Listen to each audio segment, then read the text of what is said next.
Welcome to my channel.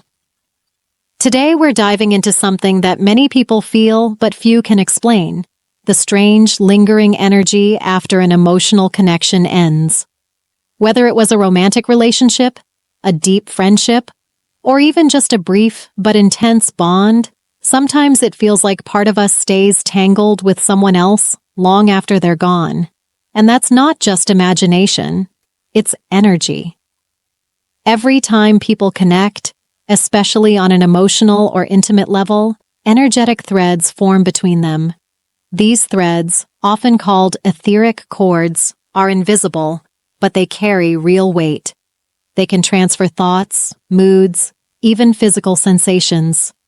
The deeper the bond, the stronger the thread. And when that bond breaks but the thread remains, energy starts leaking. A kind of silent, constant drain. People suddenly feel low, distracted, anxious for no reason. That's because part of their energy is still tied to someone else, someone who may not even be thinking about them anymore. Now here's something fascinating. Women, because of the womb's energetic connection to the universe, are often more sensitive to these ties. The womb isn't just a physical organ. Energetically, it's a powerful center, a portal. In intimate moments, whether it's emotional sharing, sexual connection, or even a deep eye contact, women often receive energy more than they send it. And that energy stays. It doesn't just pass through, it lingers. Men don't experience this the same way. They form connections too, but not through the same energetic channels. This doesn't make women weaker. Quite the opposite. It makes them powerful. But it also means boundaries are critical. When a woman feels off, like her mood shifts out of nowhere, it may not be hers. She may be carrying someone else's emotions without realizing it. And that's why cord cutting is essential. Etheric cords can form not just through physical intimacy, but even through texting, phone calls, or dreams. Ever think of someone suddenly, without any reason, and then they call? That's a sign of an energetic cord.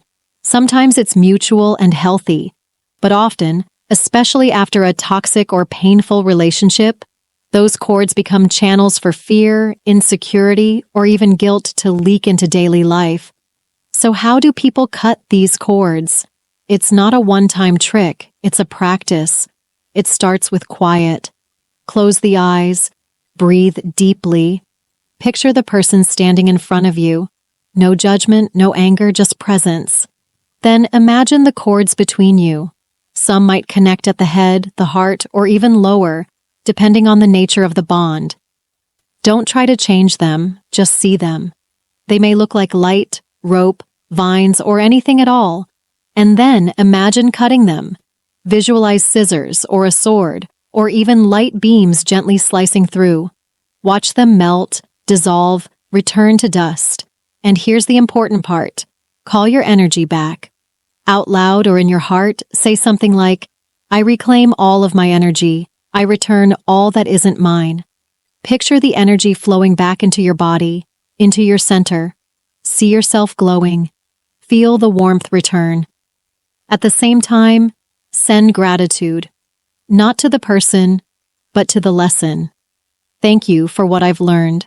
Thank you for what I've lived. But now, I release you. I move forward. That's not weakness. That's power. Some people may feel resistance. They try to visualize the person leaving, but the image stays. That's a sign the cord is strong, and it might take several rounds. And sometimes, when a cord is finally cut, the other person senses it.